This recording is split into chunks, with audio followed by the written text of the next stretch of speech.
So I think, okay, so that's happening. Okay, so we're recording. We What is are your strategy? exactly. Okay, But we've got 7. Yeah, I'll do a proper introduction sure. when we get going in a minute. We'll obviously let see if a few more people come along. And we've got Madalena from Romania. Hello. So she can, Madalena can hear us. That's good. And see us as well, I presume. Let's ask. No one else coming in here afterwards, eh?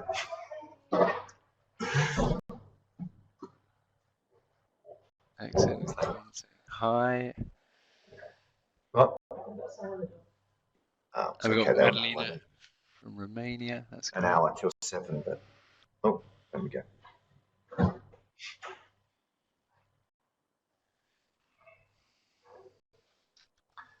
Maria Carolina.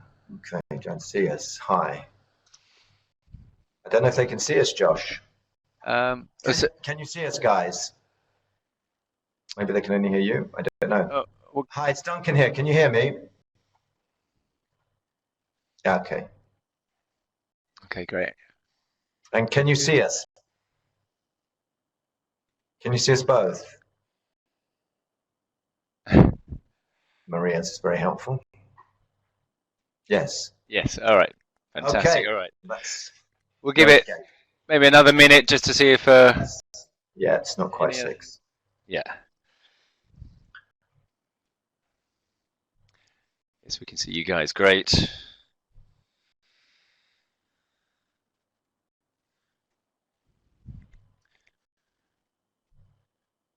Do you still have some students around in Barcelona? Great. Okay, just checking that. Do we have? Yeah. Oh yeah. The school is it? Well, it's 6 p.m. here, so actually it's getting quite busy. It's a sort of busy time of the evening. Right, everyone's coming after work or school and having their evening lessons. Well, it's the opposite for you in London, I suppose. They've all gone home. Yeah, they've all gone home. There's a few afternoon students, but yeah, it's a bit quieter at this point. So okay. Yeah. So hopefully, no one will be coming into my office to ask for moving up a level or something like that. Oh, maybe they will. Maybe they will, just to keep it interesting. For the show, yeah. Headphones right there. Okay, guys. Well, we've got 7. Good. Yeah. Yeah. What do you think? Should we get going? People can always. Yeah, they can join in. We're at 6, so yeah, let's get going, Josh. Yeah. Okay. All right. Well, let me introduce today's LAMSIG webinar. Thanks to everyone for coming along and joining us. My name's Josh Round. I'm one of the LAMSIG committee members. And on behalf of IATEFL, I'm very happy to welcome everyone to the webinar, and especially Duncan Foord, who is our speaker today, talking about strategy. Duncan is director of Oxford TEFL, which is in Barcelona, and also author of From English Teacher to Learner Coach, The Developing Teacher, and The Language Teacher's Survival Handbook. And he's also the lead trainer on the Oxford TEFL Leadership in English Language Teaching course. So great to have him with us today. If you have any particular questions during the webinar, you're very welcome to use the chat box. I'll try and keep an eye on comments coming in. It's possible Duncan might be able to pick them up on the fly, but otherwise we hopefully will have a chance at the end to go through some questions with Duncan. And just to say, I'm recording the session, and the recording of the webinar will be available for the LAMSIG members on our members area in the LAMSIG website. So without further ado, I'm very happy to hand over to Duncan. Over to you, Duncan. Thank you very much, Josh, and thank you for inviting me. Thank you, LAMSIG, as well, for inviting me to do this webinar, which is called What is Your Strategy? I can see, I think there's about 9 of you there at the moment, and I've greeted some of you already and said hi. Just to kind of get to know you a bit more, can you sort of type something about what your interest in strategy is, what what brings you to this webinar? What are you hoping to get out of it or learn, or what's your interest? Just type something there in the chat box. Okay, we've got Miriam from Georgia. A big geography in this. I'm in Barcelona, Josh is in London. We've got Romania, Georgia, India, and more, I think. Argentina, Maria. Okay. I mean, maybe you could just say, if you don't want to sort of write too much, just say what your current job is, or and what your interest in strategy related to that is.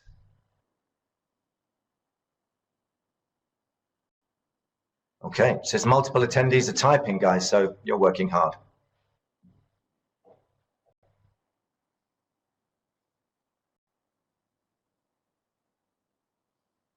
Okay. Maria's a freelancer interested in my expertise. Okay.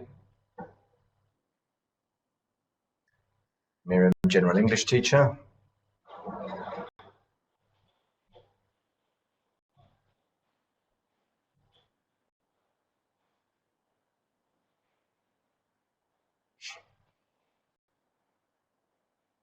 Josh, yeah, for me it's how strategy can help me get beyond the day to day and onto the interesting projects. Okay.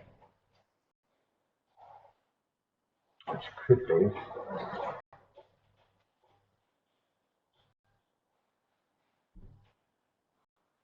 Okay.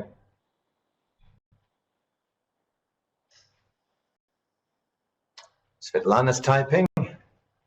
Maria teaches business. She's a business English teacher. Hi, Maria. And Svetlana is an ESP teacher. Okay, so we've got quite a few teachers here, I think. Josh is a director of studies, teaches at universities and in language schools, yeah? I think your point, Josh, about, you know, how to get onto the strategy could sort of overlap into time management as well, which hopefully we'll have time to address as well. Okay. Dr. Sasireka says, I teach English for engineering students. Okay, good. What I'm going to talk, what we're going to talk about is strategy in general. I'll kind of get going now and sort of, we've got an hour or about 55 minutes. And just to give you an outline, I've got some slides. I'm going to talk through those, and they're about sort of strategy and theory and practice, if you like, what I understand strategy to mean and what I think it doesn't mean, and what I've learned kind of from my experience over the last 20 years in ELT management, combined to what I've researched and read on the web. And I'll give you references at the end about that. So we're going to talk about strategy and what it is and what it isn't, and how, most importantly, it can affect our lives, and not just our professional lives, but also our personal lives. You may remember from the blurb, which is here. That's the description of this session. Yeah, strategies everywhere from Tinder dating to running a language school. Don't assume that I do both, but I might use examples from life as well too, because I think strategy is in everything. Okay. Okay, we'll be looking at some examples from my organization, which is Oxford TEFL, also called Oxford House, and talk about how strategy has affected us and how it relates. So there'll be some practical examples. And I'll give you a chance to think about your own teaching lives and your working lives and where strategy comes into that. Josh, are you on Tinder, Duncan? I'm not actually, but my friend is. I know everyone says that and you're not going to believe me, but that is the truth, although I'm very intrigued by it, and I think it is a very good arena to study strategy. And actually, to prepare for this webinar, I talked to him quite extensively about how Tinder works. So I have done my research. Is anyone else here on Tinder?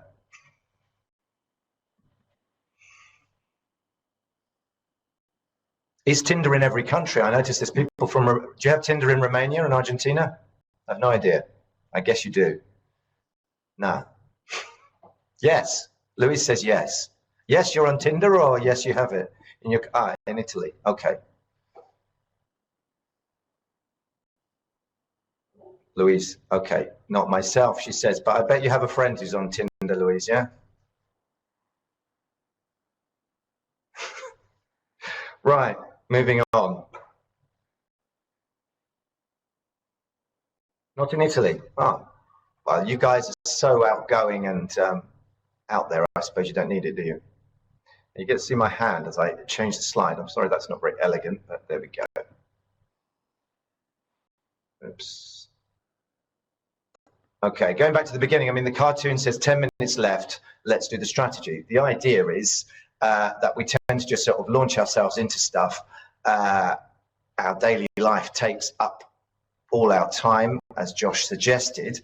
You kind of get doing stuff and you don't actually think why you're doing it or whether you should be doing something different. And the cartoon seems to capture that. I mean, do people identify with that in your life or in your work? Do you ever sit down and think, even for 10 minutes, about strategy, your strategy in your career, with your students, in your job? Tinder is taboo in many parts of India. Oh, right, okay.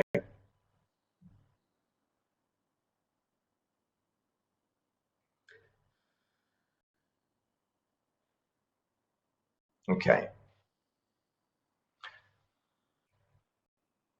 Agree with the cartoon. It does get left, says Josh. Okay, well, let's see why. Let's have a little bit more. Let's look at the next slide. I mean, I think the first thing that I came across, I mean, recently I was, we were going through an inspection process for an organization called Equals, which is a European organization that inspects language schools in Europe and in the world. And if you pass their criteria, you get an Equals approval, which is a kind of way of testing your quality. And as part of this procedure, you obviously have to produce lots of documents and information for the inspectors.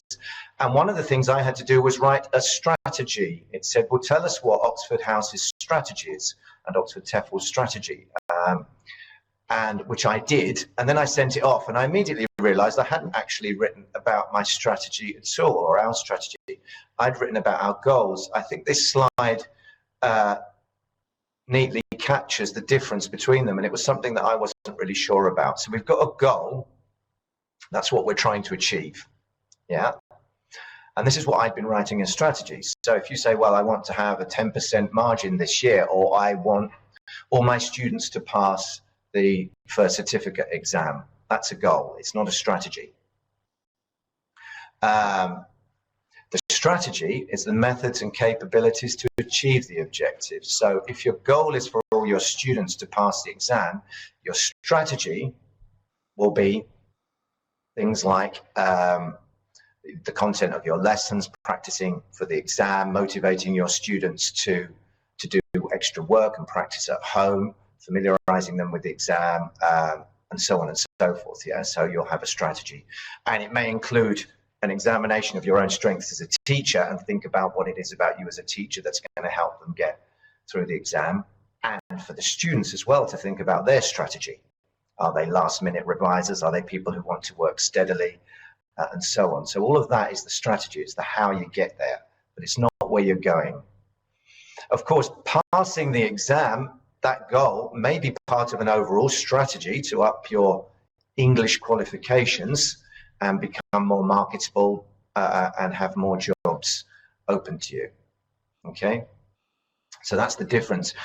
And then what you've got with goals and strategies is two kind of sub bits. I don't know how to put that exactly, but if you've got the objectives are the steps you take towards the goal, and the tactics then become the bits and pieces, the things you do, the little actions you do to promote your strategy.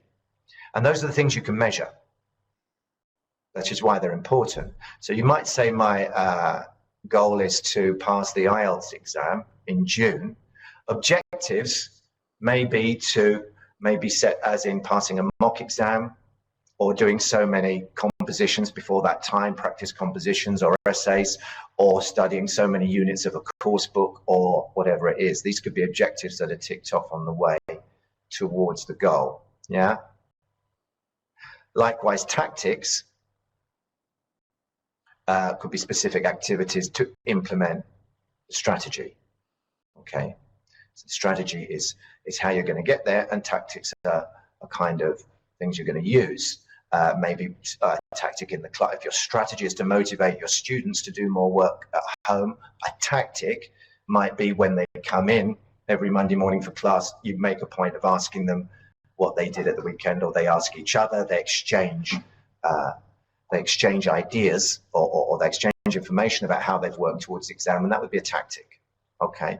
Has anyone got, I mean, that's a very sort of brief run on that, and some of you may think it's obvious. I don't know. I'm including it because when I was researching this talk, I got it wrong. I wasn't really sure, so I thought it might be useful. Has anyone got any questions on that? Or would you like some more examples, or is it clear? If it's clear, say, yeah, that's clear, get moving, Duncan, or I'm not sure about this, or say something. Very lonely otherwise. Clear, okay, very clear, good, okay, so we seem to be there. All right, let's move on.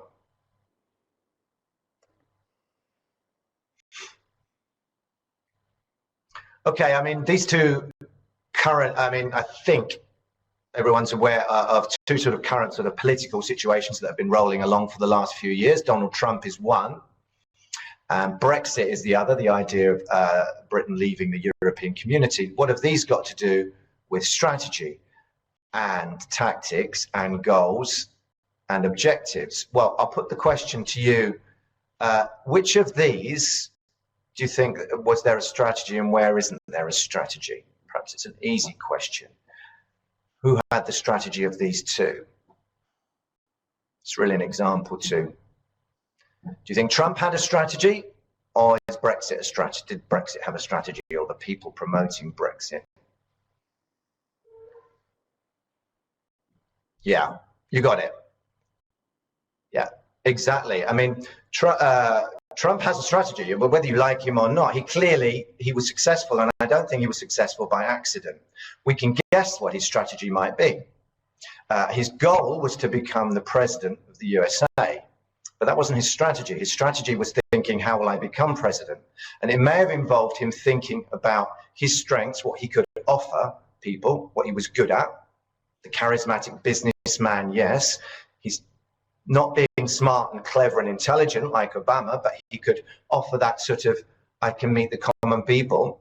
That may have caused him to use tactics like speaking very simply, using words of one syllable, very much trying to address the common man and woman.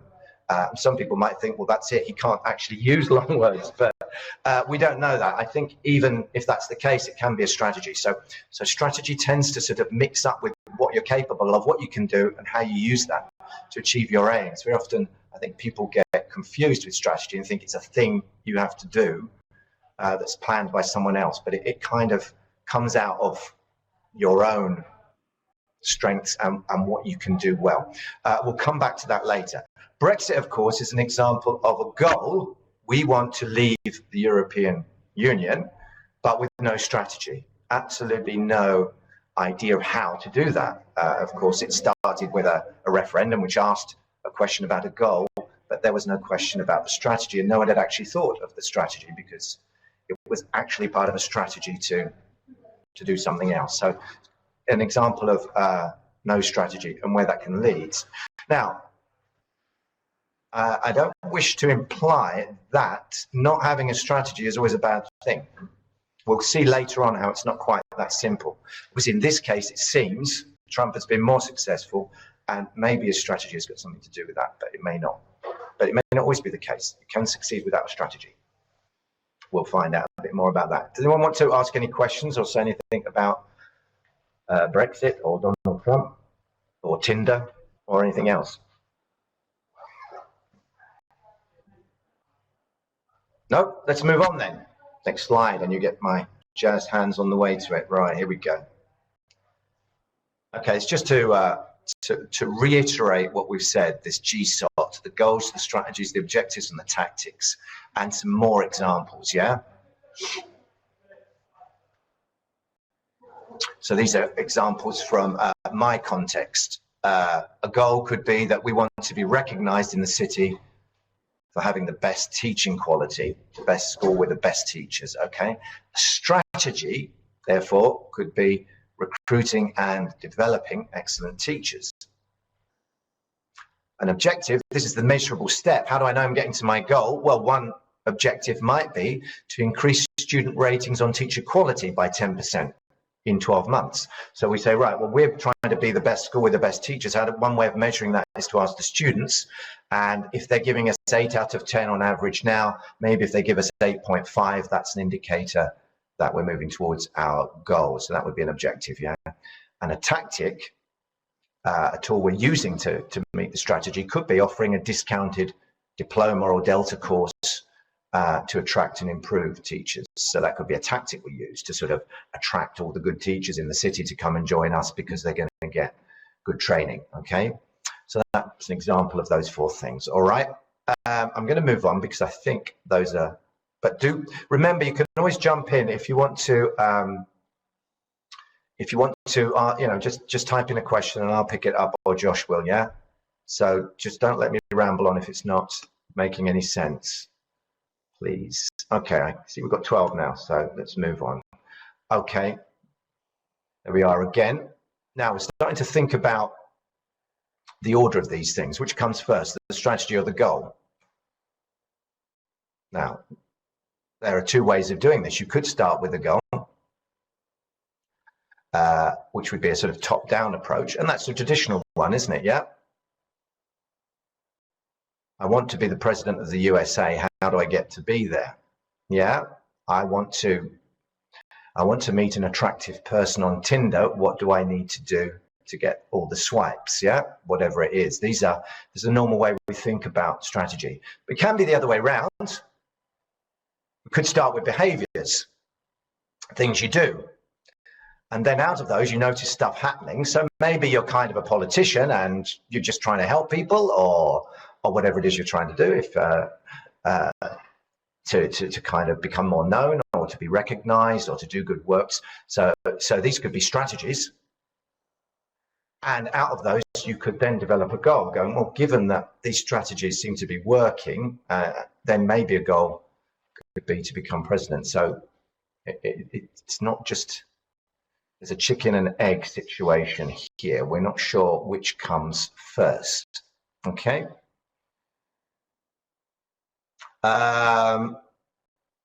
Louise, sorry, Louise, you had a question. Which is the best one? A goal or a strategy? Is that what you mean? Louise? Yes, okay. When you say which is the best one, I mean, I don't think they're not, it's like which is best, red or orange. I mean, they're just different things. I wouldn't say one is better than the other.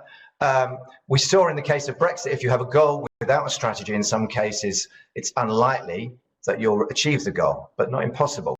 These things can happen accidentally. I would have thought if you've got strategies without goals, then you're in danger of frustration. So yeah, I think it could work either way. I'm not sure which is best at this moment though. Yeah, I mean, Tatiana says we worked from our goals to developing strategy. Yeah, that's the traditional and accepted way of doing things. But let's have a look, because you might want to change your mind a bit about that, Tatiana, in the light of what we look at next. Looks like I'm playing the piano. Okay, it's a little test of what we've done so far. Here is some stuff that I've heard people say around my school, or I've said myself. Can't get you to work in pairs, but sort of, yeah, have a think to yourself. Are these examples of goals, strategies, objectives, or tactics? I'll do the first one with you like a good teacher. A, be the best school in Barcelona. Is that a goal, a strategy, an objective, or a tactic? And Louise says goal. Yes.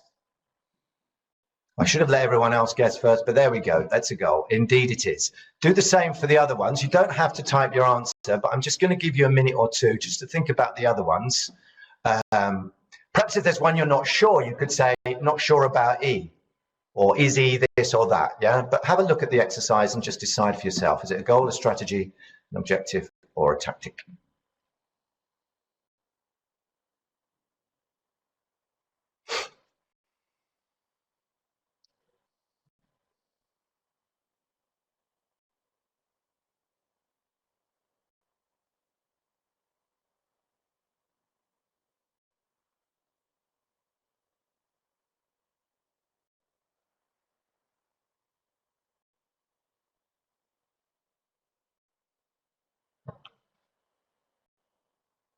It is objective, says Madalena.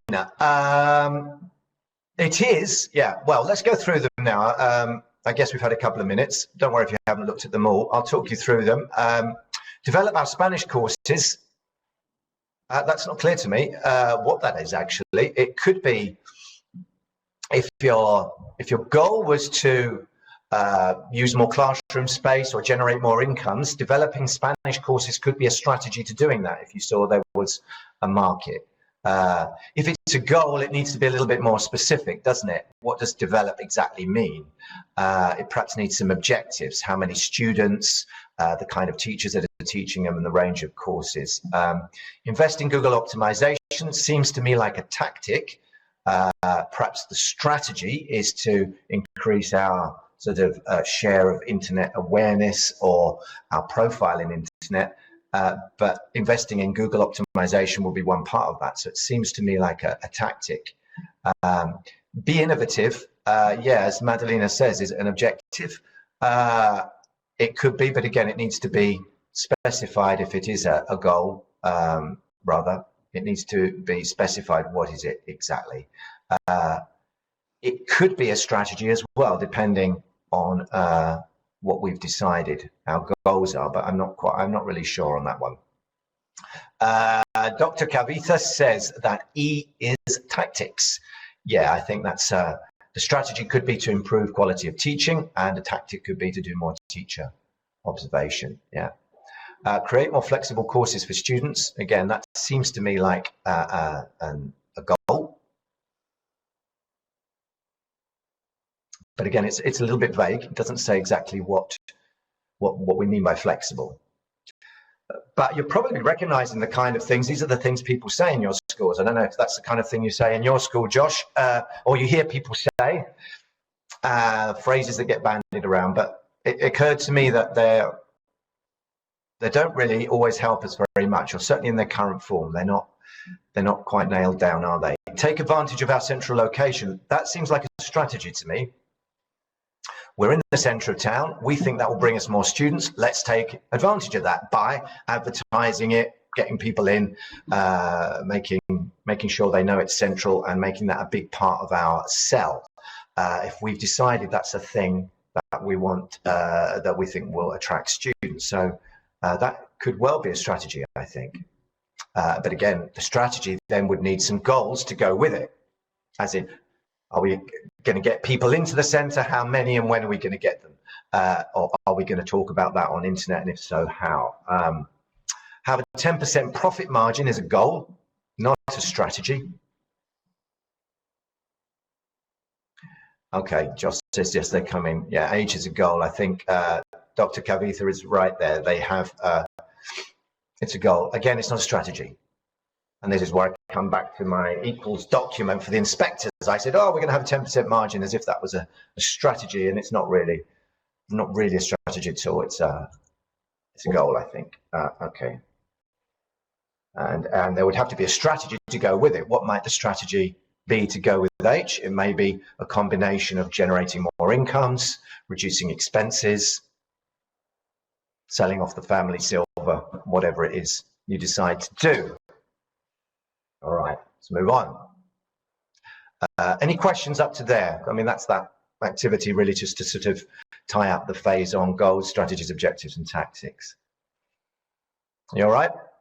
Just a few people just say, hey, yeah, okay, good, clear, or just to know you're still there. Perfect, great, that's it. Right, thank you very much, Maria, Madalena. That's great. Okay, let's move on.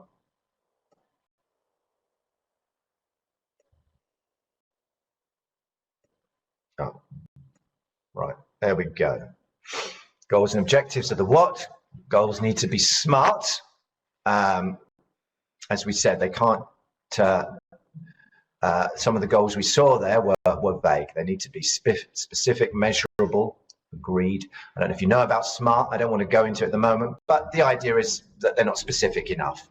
Yeah, be the best school in Barcelona. What does that mean? Exactly. Have the best teachers. What does that mean? We need to be able to measure that and in some way agree it and it needs to be time bound and so on. I'm not going to go into SMART goals. You can Google those if you want at some point, but I would recommend it because it helps you to kind of prevent in your school and in your life that vague idea of, yeah, I want to get a date on Tinder, or yeah, I want my students to learn more, or I want all my students to pass. These are great goals, but they're not specific. You haven't measured them. So SMART helps with that. And I mention that because I think it relates to strategy as well. Okay. And then tactics. So we've kind of covered that, I think. I mean, this looks a little bit complex, this funnel, but I quite like this. And this comes back to something I think it was Maria was saying earlier. Oh, sorry, Gregory needs to dash. Look forward to catching the recording. Okay, goodbye. Nice to have you with us, Gregory, for a while. Right, the strategic planning process. What I would do, I mean, if I was having a meeting with my fellow teachers, or as a director of studies with the management team in a school, I think I might use this funnel as a starting point for a brainstorming meeting.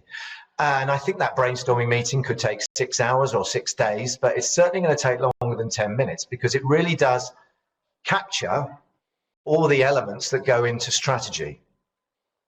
And what tends to happen is if we start with the goal, and I think what it allows us to do, which I was referring to earlier, is not necessarily think about goals first.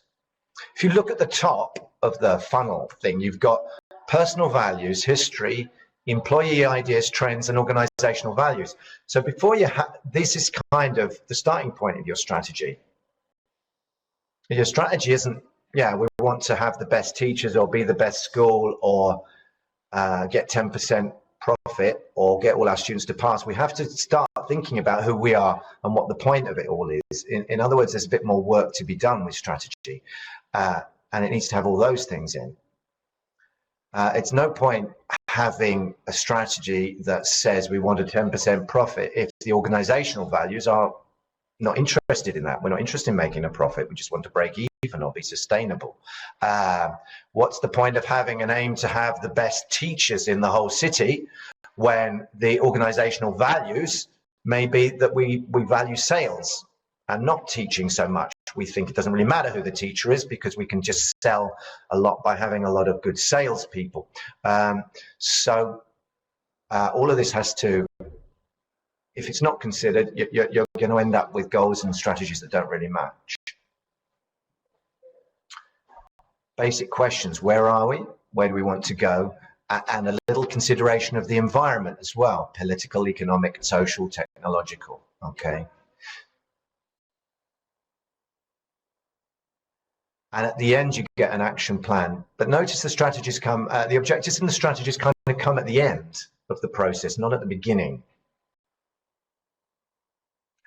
The beginning of the process of making strategy or even goals is thinking about your values. Yeah. Going back to the Tinder example, I know not everybody has Tinder around the world, but it's an app so that you can get a date if you're single. But it doesn't matter if it's an app. Say you want to meet someone. Meet a potential husband or wife, or just meet somebody. You may start, right, I need to meet somebody. What am I going to do? Well, I'm going to get a haircut and change my job and wear a nice suit or whatever it is. Change my personality. You may have all these ideas, but really you need to think first, why? What is it about my personal values, my history, and who I am that means that I need to have a boyfriend or a girlfriend or a husband and a wife? What is it that, and what can I offer in that sense? I'm asking I'm looking for a wife, so what kind of a husband am I? What do I expect to offer? All of those things, I think people tend to go straight into the transaction. How do I grab one? Instead of thinking, why? And without the why, it's not much point thinking what you're going to do. You're just going to end up in a mess. The Brexit mess, and you'll end up meeting people you didn't want to meet or who aren't suitable, and they're not going to find you suitable, and you're going to waste a lot of time and effort. Okay. Any questions about this funnel and what I've said about that? Because there's quite a lot on there, and I don't want to sort of go through it all necessarily, but I would be happy if you've got some questions about it. Louise likes the example of Tinder, yeah. It kind of works, doesn't it, I think, because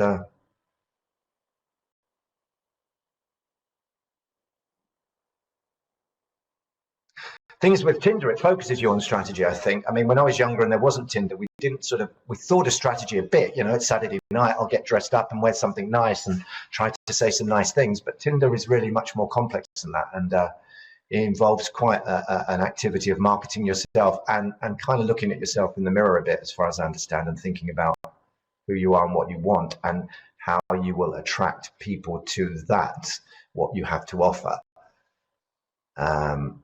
So what do you mean by key result areas? Okay. As we said before, I mean, once you've got, you need to, an example of a key result earlier was, for example, we said we wanted to have the best teachers in Barcelona in our school. One key result may be the feedback ratings from students, so that if, for example, this year we've been rated 8 or 8.5 on average for our teaching, say next year we're rated 9, that would be a key result. I mean, there may be other factors and we might need to but it would seem to be a key result, i.e. something that suggests that we actually are moving towards having the best teachers. Otherwise, why would we be rated 9 instead of 8.5? Does that kind of answer that question, Josh?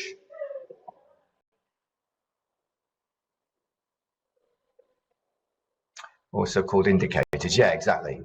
Indicators, key result areas, specific goals. I mean, I think we can say, or objectives as well. Remember, we had goals and objectives. So goal is, yeah, I want to have this to happen, but the objectives are, how do I know it's happening? How do I know I'm getting better at this, or that this thing that I want to happen is happening? And without that, it's very difficult. Otherwise, you've just got goals. I mean, it's very simple. It's a bit like going on a diet or going to the gym, isn't it? You can, the New Year's resolution is a goal. I want to lose weight, or you know, I want to eat more healthily. But the objectives tend to become, right, well, in a month's time, I expect to be 2 kilos lighter, or I want each day to write down the things I've eaten and have this number of calories, or whatever it is you're doing. Yeah. So those would be the key result areas. I want to get fit. I'm going to go to the gym more, people say, but do they ever count how many times they go? A key indicator would be, right, every time you go to the gym, write in your diary a big letter G, and at the end of the month, count up how many times you've actually been. For most people, it would mean just leaving the gym, because they then realize they're paying for nothing. But these are simple examples of how life's goals and strategies don't match. New Year's resolutions and going to the gym and dieting is probably one of the most easy for us to understand. But it happens at the level of organizations as well. I think companies do the same thing. They have resolutions like losing weight, saving money, getting more customers. They always want to do these things, but there's no real idea of how you're going to measure or how that's going to happen. Okay. Yeah. Aurelia counts how many times. How many times did you go to the gym then this month, Aurelia? Don't want to put you on the spot. You can lie, but I'm going to guess you went 6 times. She says nothing. No, Madalena's typing. 8 times Madalena went to the gym. Well, that's good. I won't ask you what you did there, though, because that's also, she just kind of read the newspaper while cycling the bike. Maybe that's not so good. Great. Okay. Madalena. Aurelia's gone very quiet. Okay. Come on, Aurelia. You were the one who said you, oh no, 7. Sorry, you did say. There we go. Fantastic. So there's an example of key result areas. Right, let's move on. Yeah, it's a statistic I came across, quite frightening really, or maybe not. Apparently 15% of adults in the world have a written plan. So out of our group, that means 1 or 2 of us actually have a written plan for our lives. We write stuff down that we plan to do, and the rest of us don't. And in business, it doesn't get much better. 30% of business leaders are strategic. How they've defined that in what research, I don't know. This was a figure I came across when I was looking, but I thought it was kind of interesting, because we think of the point of being a business leader is you are strategic. Otherwise, how can you call yourself a business leader? Now, maybe a lot of people are strategic, but the measuring tool wasn't very good. Asking people, are you strategic, maybe isn't a great question. Sometimes people are without realizing it. We're going to come to that in a second. Okay.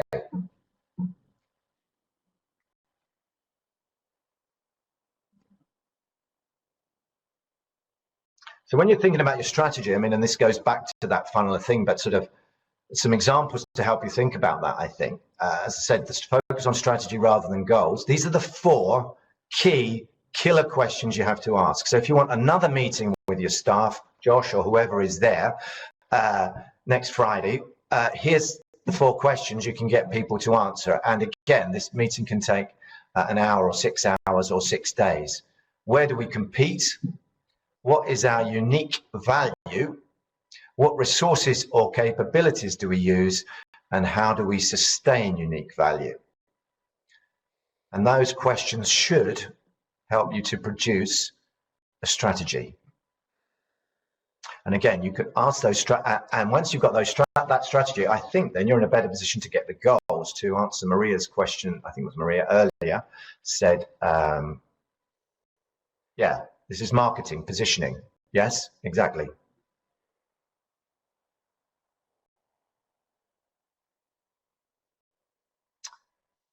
But again, if you start with the goals and say, we want to have the best teachers, it seems like a reasonable goal for a university or a language school or whoever. But if you answer these questions, you might come to a different conclusion. What is our unique value? Well, maybe our unique value isn't having the best teachers. Maybe our unique value is having being right in the center of town. And actually, our teachers are the same as everybody else's because they're all the same teachers who come off the CELTA course. So what people find unique about us is that, or our friendliness, or the tree in our garden, or some other social activities we do. So this is why I'm arguing, I guess, that strategy needs to come before goals. Otherwise, you end up doing stuff that you're not good at or you don't want to do.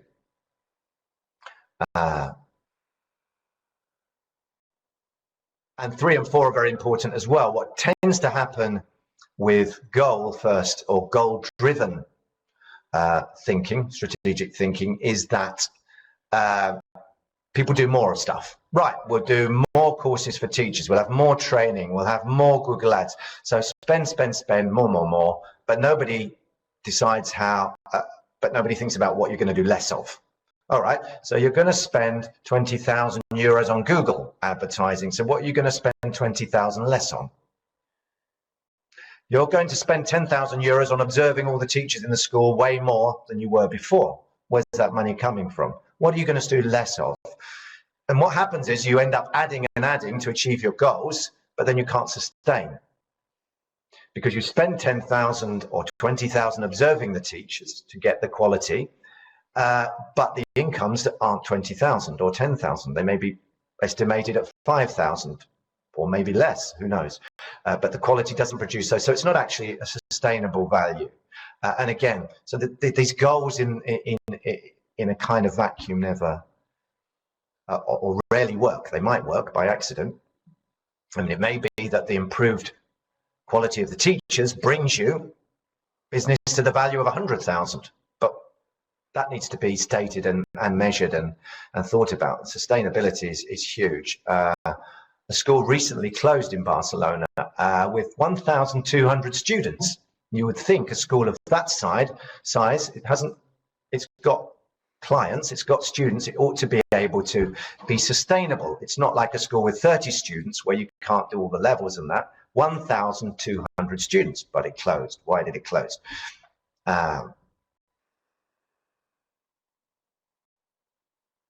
Some questions for you to think about for a couple of seconds. What is your strategy with your partner, your family, and your job?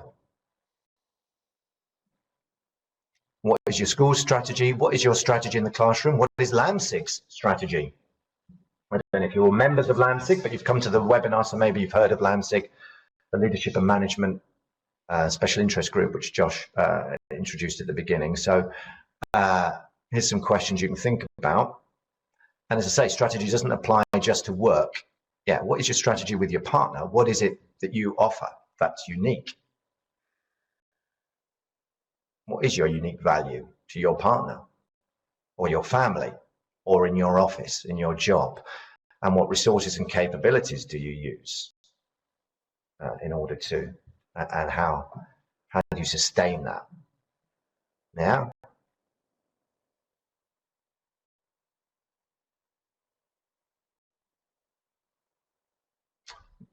Well, I'm not going to sort of go into more detail. This is your homework, but I mean, I would ask these questions. You can ask your partner them as well, or your family, but they're definitely worth considering. It's not just about your work, it's in everything. Let's have a look at LAMSIG strategy, shall we? Josh, do you know what it is? there's a picture of LAMSIG, I think. No, well, it's George Pickering anyway, and a very famous writer called David Crystal. Okay, this is what LAMSIG says on its website. It doesn't specifically talk about strategy, but it does talk about aims, which are these. In the light of what we've said, what do you think of LAMSIG's aims?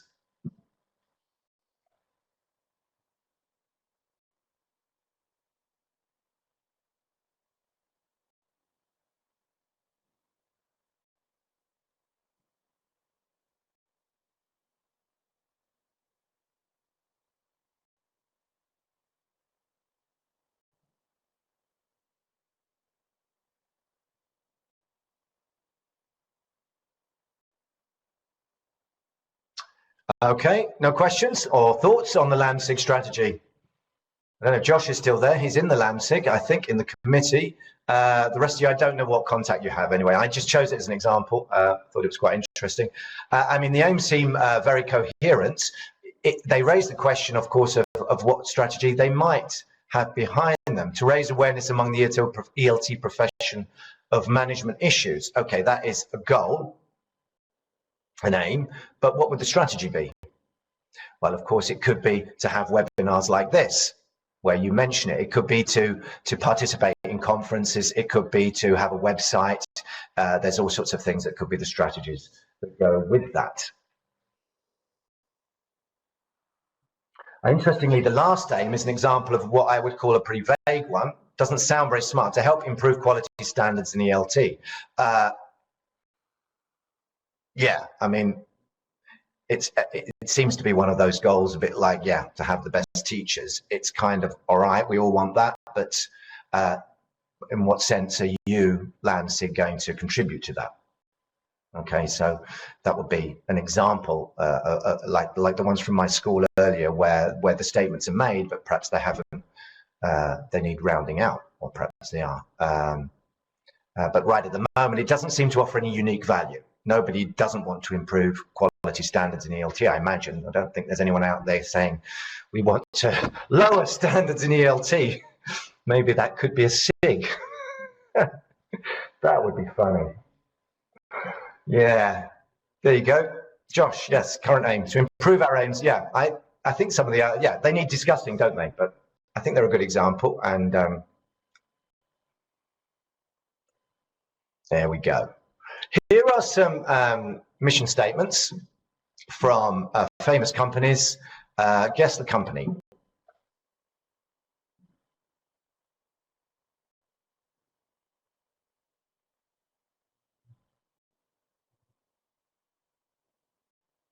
Anyone got any idea? Yes, IKEA. Indeed it is. That is IKEA.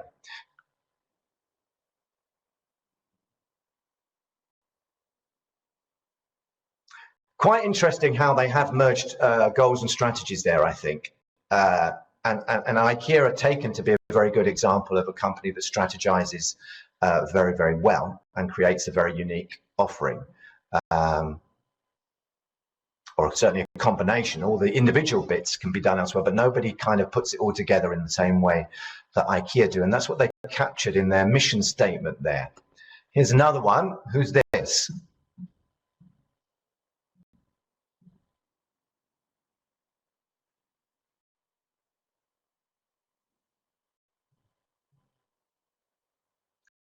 Okay, no guesses? Come on, there's still 14 of you there, apparently. Nope, no ideas. It's actually Microsoft. Microsoft, that is. It's difficult to read. Yeah, sorry about that. The vision is to create local opportunity, growth, and impact in every community and country around the world. Quite surprising, isn't it? It doesn't seem to mention anything about computers, software.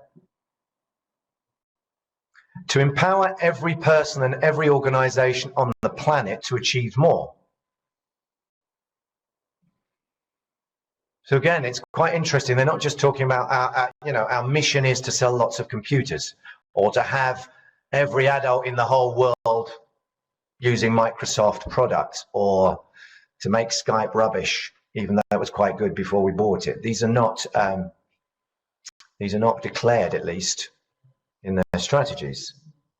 Nothing about tech. And this is something that Maria and the rest of the gang who are talking about now, Aurelia, here's someone's fitness mission statement. I don't know, can you read that okay? Yeah, okay. So here's an idea of someone writing their own mission statement for themselves.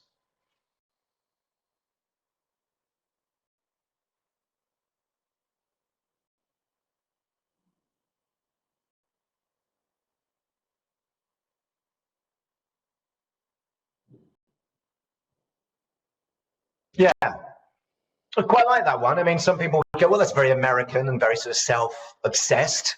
But it's actually quite a nice statement, I think. It's something I can imagine this person kind of reading every week and going, well, yeah, did I do those things, didn't I? How many times did I go to the gym? Did I enjoy it? Did I get too stressed? I like the way she, I'm assuming it's she because it says runladylike.com. But anyway, he or she says, discipline, not fanaticism. So they're not going to go crazy and sort of eat nothing or try and be sort of a born-again gym person. It seems to have some kind of consideration in it. And the fact of writing it down, I think, is perhaps underestimated. Often we think we're going to go to the gym, but we don't actually write it down. And we should write it down. I think George Pickering, LAMSIG member, so this in a talk I went to last year, he kind of emphasized the importance of writing things down. Absolutely, George, yeah, write it down. And not necessarily typing it either, actually handwriting it might be the way to go. Hey, Madalena has something like that. There we are, you're already there. Okay, well, we've got about 10 minutes left, so we're just going to move into kind of final part of the talk. Whoops, missed a slide there. An activity you can do, I mean, and this is a plug for my book, The Developing Teacher, as well, which Josh mentioned at the beginning. But the activity is called Retirement Party, and it helps you to think about your goals and strategies. It's a guided visualization task. I won't get you to do it now, there isn't time. But basically, it involves you thinking about your retirement party, if you're working, and imagining who's going to be there and what they're going to say. And through doing this guided visualization and this reflection and writing it down, you kind of establish strategies, well, at least some goals, what's important in your life. And you don't have to just do this, or you can do it with other things, not just a retirement party. You could imagine it's your 25th anniversary party with your partner or your wife or your husband. You know, what do you want to happen in that party? What do you want people to say? What do you want to feel? What do you want to have happened?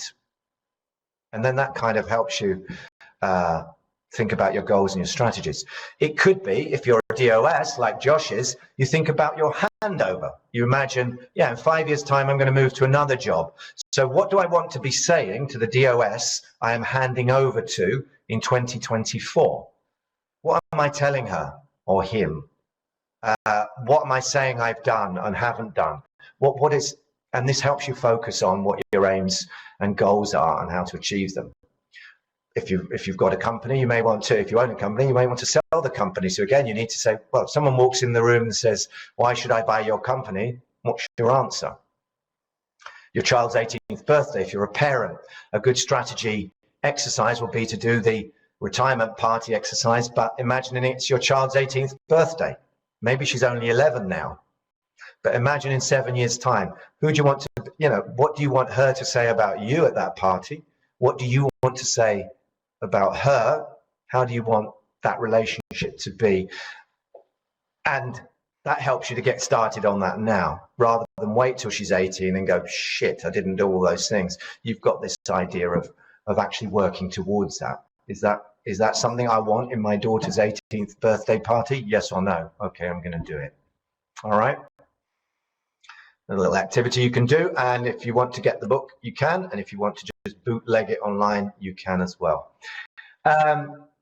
Finally, I mean, I think just to sort of reiterate what I'm saying, I wanted to mention someone who's very important in strategy thinking called Mintzberg, and he talked about emergent strategy. And I think this captures what I've been saying in this diagram, that basically the old idea was you had this strategy and then you implemented it. But what Mintzberg pointed out, 94 and before that in the 80s, that really realized strategy, what actually happens is a combination of stuff you planned, and what he calls emergent strategy, which is the shit that happens along the way, or the good things that happen along the way, or the changes of plan, or whatever it is. So he kind of has this, well, we'll come to that, the image in a minute. But so basically there's stuff you planned that you didn't do, which is unrealized. And then the stuff you planned that you did do. And then there's all this other stuff that you didn't plan, but you did it. And it's a kind of ongoing thing. So strategy isn't really a thing you have a meeting about and then do. It's actually a way of thinking, a mindset. And in leadership, we talk about, or in leadership literature, they talk about leadership, the strategic mindset as defining successful companies. Not that they had a plan that was good, but the mindset or the attitude of the leaders in the company and everyone in the company was strategic. In other words, they're always thinking constantly about those 4 questions I said. It wasn't, what's the plan? Oh, get better teachers, right, let's do that. But there's a constant reevaluation, a recycling of that idea, a critical kind of awareness of other factors coming in and adapting the strategy, okay? As Mintzberg said, what happens in practice will always be some blend of what is intended and what emerges along the way, which is kind of common sense, but interestingly, I don't think common practice in most of the contexts I've been in, where people tend to think it's a business, we must know what we're doing, so we've made a decision, let's just steam on with it. This is the sort of charge of the light brigade kind of mentality, the sort of military suicide, if you like. Yeah, I mean, what Mintzberg had was a rather nice image. He called it crafting strategy. So his idea that was strategy wasn't some document that you got down from somebody in head office. It was, the strategist is like somebody working clay, a potter, yeah, or an artist with clay. And what he said was that this image is what, as you're making the thing, it's kind of moving and dissolving, and the strategist has got his hands and he's kind of shaping it, and he's maybe not sure exactly how the pot will come out at the end. He has an idea of what he's going to make, but things will change. Managers are craftsmen and strategy is their clay, he says. And I like that image, and I'm sharing it with you because it's one I kind of came across when I, 20 years ago, I think, when I was first sort of studying management and leadership, and I always kind of liked it. I think mainly because it made an excuse for my own sort of fears of my own incompetence, because I thought, oh God, I'm not business trained, I haven't got a strategy, I haven't done an MBA, I don't know how to produce that document. And it was good to be reminded that strategy it's not just about producing those documents, it's about thinking in a strategic way, and it is something you can improvise on the way as well. So that's Mintzberg. He actually talked about 8 strategy types. Some of them are referred to what we saw in the previous slide, the idea of the top-down, planned or imposed, and others are more reflect the idea of the clay metaphor. The umbrella strategy, where the company sort of has a broad idea, like the Microsoft mission, this is what we're going to do. You can come up with your individual ideas. If they fit within our general value system, we'll go with them. So there's that idea that the company sort of creates a framework of values, and then individuals within the company can contribute to strategy at all levels. And as we see that can be done by consensus or processes. It can be unconnected. Sometimes it's a bit random, individuals making their own strategies up and so on and so forth. And it can be ideological as well, which again is a sort of top-down idea. This is what we believe should happen, so it will, kind of thing, the moral mission. I won't go into detail there. I mean, you can look up all of these things on internet. Just type in Mintzberg, type in strategy. I mean, that's kind of the sort of stuff I do to prepare talks like this. I mean, I don't need to give you lots of references, but the book there before, which was there, The Rise and Fall of Strategic Planning, is obviously a very good one. But you'll find many more on, if you, I think we'll leave the strategy diamond for now. Finish on this one. I mean, I think it also sort of rounds up what I'm saying really about the idea that strategy is a mindset. It's not a plan or a thing you do, and certainly not a thing you do for 10 minutes. It's something you think all the time. Yeah? Or regularly, continuously. And the key three elements that Rich Horwath, and again, you can Google him and see some videos of him talking. He's quite a good speaker, I would recommend. Definitely worth sort of 20, 25 minutes of your time to have a look at him talking. He talks about acumen, action, and allocation as the three key elements of strategic thinking. Yeah, so acumen is this idea that you're kind of analyzing stuff and you've got some sense of what's happening. How do people learn? If you're a teacher, your acumen is in how people learn and how you can teach and how learning takes place and motivation and that knowledge of stuff. Business, it might be about the market and about finance and trends and the environment. Action is obviously doing stuff. And allocation is where it's this idea of the resources. Coming back to the point I made earlier, you can say yes to lots of things. We'll have more of this, more of that, and more of the other to achieve our goals. But you also yes, thank you very much, Duncan. Indeed, that was a brilliant webinar talk. Really enjoyed that. I'm going to check quickly. Do we have any questions from the participants who've been with us? That's part of allocation. What resources have we got? How do I allocate them? And obviously, he's got a nice little way of looking at that. If you lack action, it's ready, aim, aim. If you lack acumen, it's ready, fire, aim. Yes, some really good food for thought, as Maria says. If you lack allocation, ready, fire, fire. Sorry, it's probably not very easy for you to see that slide, but so the strategic thinker is ready, aim, fire. Taking a military, you've got to kind of do it in that order. Otherwise, there's something missing. So it's again something you can talk about in meetings with your colleagues, management meetings, leadership meetings, or as a teacher, just discuss with your colleagues if you're thinking about strategy. Yeah, we're going to edit the recording and get it set up for our members on the website. What can I do with the resources I've got? How can I do better? Okay. So I'm going to finish now by saying thank you very much. If you're interested, a quick plug again for my book. You could read that online or buy it.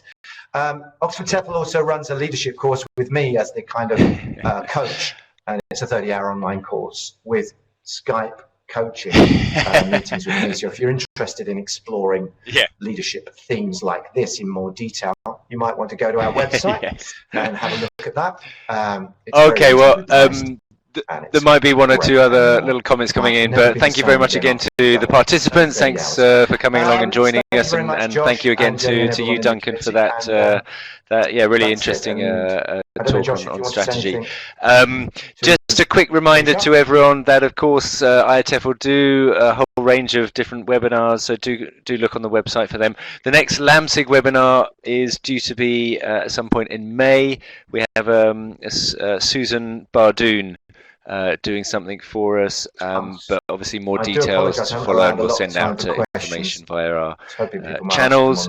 But I think we'll wrap it up there. So thank you, Duncan, and good night, good afternoon, and good morning, or wherever you are around the world. Thank you. Take care. Bye bye. My email address is on the slide.